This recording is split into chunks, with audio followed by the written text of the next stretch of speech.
What's up, brothers? Hell yeah, everybody's out today. I'll tell you who's gonna be out soon is Harley-Davidson if they don't get their act together. What is going on, Harley-Davidson? Oh my God. They need to raise $1 billion in order to sustain themselves due to the losses that have been mounting over the last 10 years, basically. So they want to sell their financial arm, HD Financial Services, HDFCS, on your stockbrokers program chart. That includes Eagle Mark Savings and Loan and all that good stuff. And they're hoping to sell that off for $1 billion. And H Partners, remember Jared from a recent video, we talked about him where he stood up and said, Jochen Zeitz, Sarah Levinson, you're full of crap. I quit this board. Well, he works for H Partners, and H Partners is doing a full-on coup. And they're saying show up in May to the stockholders meeting and use your blue vote card and not your white card, and go ahead and vote in a whole new board. Use your vote to get rid of Jochen Zeitz, Sarah Levinson, and this other guy, the president of Cummings. He needs to be Goings, because this regime is the problem, H Partners says, with Harley-Davidson. And H Partners has brought up a whole bunch of things that I personally agree with, and a lot of you guys agree with, is that Livewire is not profitable, needs to go. They don't have motorcycles for new riders. Doesn't matter what age the rider is, whether you're in your 50s, your 40s, older, younger. They just don't have a entry-level motorcycle to get you in the line like Royal Enfield does and some other brands. And they feel that needs to change. Remote workers, there's no sense of team. Everybody's working remotely that are white-collar jobs. They don't like that. H Partners is saying, come in May, show up remotely, show up in person, but let your voice be heard. And this is something I talked about 10 or 11 months ago when I did a video about what can we do to save Harley. And this was the biggest thing that we could do. It's the only thing that you can do to invoke change is a board vote. Clean the board, bring in new people. And now you can say, you're fired. So who are they going to bring in to replace Jared? Well, they're bringing in somebody that may or may not have ridden a motorcycle before. I don't know. But it's the current CEO of an oil company, a synthetic oil company, Valvoline or something like that. I'm like, okay. I mean, it's generally related to motorcycles. We need oil. But let me go ask my buddy Mike, Uncle Bogator, see what he thinks as we pull into Yalaha Bakery to get some food before we start our day. We're heading off to Leesburg Bike Fest, and we're going to enjoy that with my buddies. There we are. All right, it's not as fun as it was last time because I haven't been drinking yet. But yeah, everywhere we go, this guy. Now that Bo Mom was wasting away to nothing over here. Yeah, starving to death. No, we're not. I knew I woke up hungry, but your old uncle always wakes up hungry. So we stopped at Circle K and I had a little breakfast sandwich just in case we were delayed a little bit. I had to keep my motor running. She don't want me hangry. Nobody does. Taking this menu, they got white sausage and Nuremberger, eggs and rye. I think we got some for the French people. A croissant. Good old German breakfast. Gotta love that.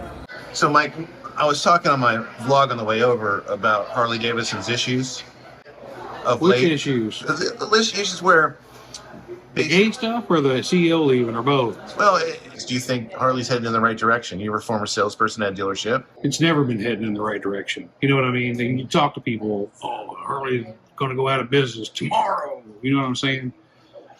CEOs and people of that level don't think like us. They're in a whole different league. They're not thinking, I don't know, but no, they weren't hidden. Rev Max wasn't it. Talking out loud about EV wasn't it. DEI? No, absolutely not. I mean, ESG? I've never liked MSG in my Chinese food or anything. In fact, back in the 90s, they would advertise no MSG. That's ESG. Oh, extra special guidance? Yeah. What is ESG? Equality score? Equity, GS governance. No, I don't believe in it. Yeah. Because, so I've seen, no, I don't. I saw when the big DEI push was going on, to get rid of it, whatever. There was this thing going around with a bunch of people like, which part exactly don't you like? It's the E, it's the equity. Because we were taught for years that equality is equal opportunity and equity is equal outcome. I do not believe in equal outcome. I do believe in equal opportunity, and I want everybody to succeed based on their work ethic and their merit. Just ending up at the same place for doing this much or this much? Nah, man. That's the part of DEI I don't like. Yeah, well, Jochen, he likes that because he can hire anybody from around the world to work for Harley. He says they don't have to come to the office. They can work from home, and they can be in Bangladesh. If they're the best person for the job, that gives me the freedom to hire them. Apple feels the same way. Apple yesterday just announced that they're not going to change their DEI objectives.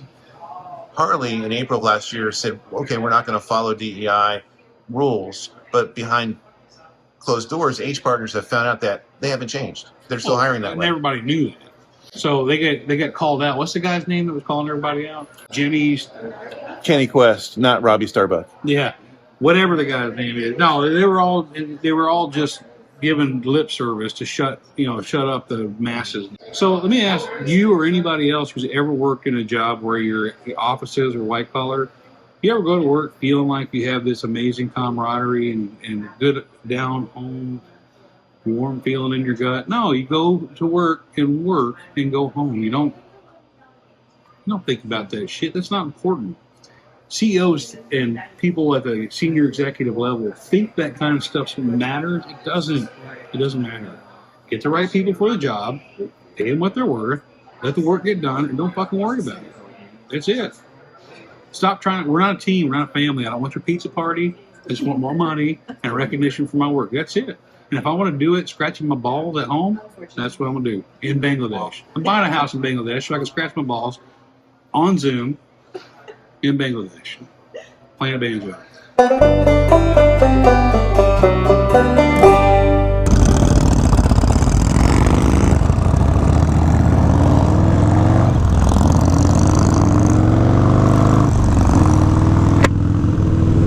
That was some good eatings at Yalaha Bakery up here in Yalaha, Florida. We're about, 12 miles out from Leesburg Bike Fest. Stop there for a little breakfast. Gets Mike's take on the state of Harley-Davidson. And, he really wasn't keeping up on things. So, I don't know, how many of you riders out there, I guess if you're clicking on this video because of the thumbnail, you're interested. But I wonder how many of us out there really don't care and feel that the day-to-day happenings at the board level just doesn't matter to you as a rider. As long as Harley-Davidson's around, that's all that matters. You got access to your dealer, or you buy used and it really doesn't matter. But imagine if Harley-Davidson was just gone. Man, that would change the landscape of everything, wouldn't it?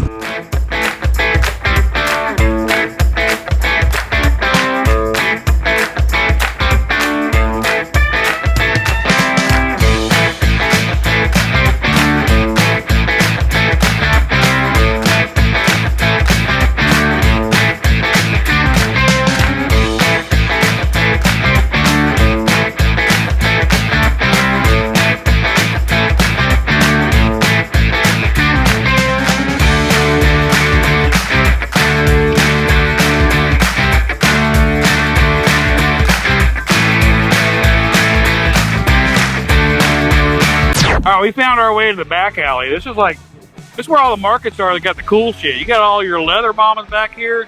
If you come to a bike rally, you think to yourself, I sure would like a fucking battle axe right now. This is where you do it back here. I'm gonna tell you guys something right now. This is loads busier than I remember. And I only came one time in 2021, or was it 22?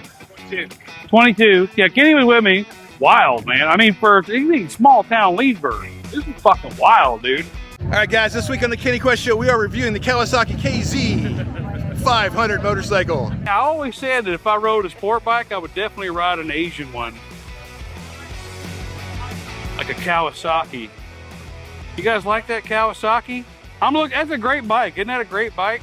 See, Kawasaki was always known for having a very unique rear end. It's unlike the Harley with the belt drive.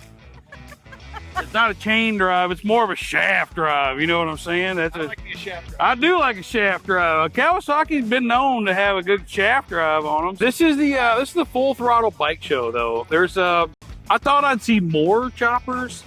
There's not really a whole lot of unique build. There is a knucklehead up there. It's kind of got some like 50-50 off-road, on-road tires. There's some cool builds. Nice. Well, that was fun. A little bit too hot out. It's been cool in Florida, but for some reason this weekend we got hit with the 90s, and it was hot today. Hot out. But it was good to see that the vendors weren't, gouging the participants here. That's one of the things I like about the Leesburg Bike Fest is they keep it real.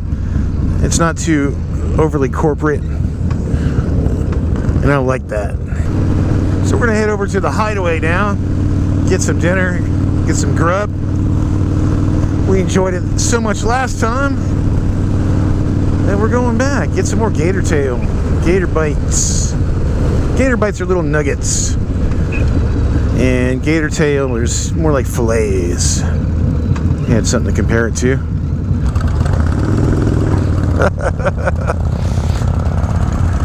Uncle Bogator giving us an example of the biker wave. It's always respectful to be courteous to your fellow biker. Well, I think that's going to wrap up today's episode, talking about Harley-Davidson and all the issues and motorcycle news. Thanks for coming with me on this one. And if you like this video, I know you'll enjoy this one or this one. My name's Kenny Quest. Keep the shiny side up. And I'll see you on the next one. Peace.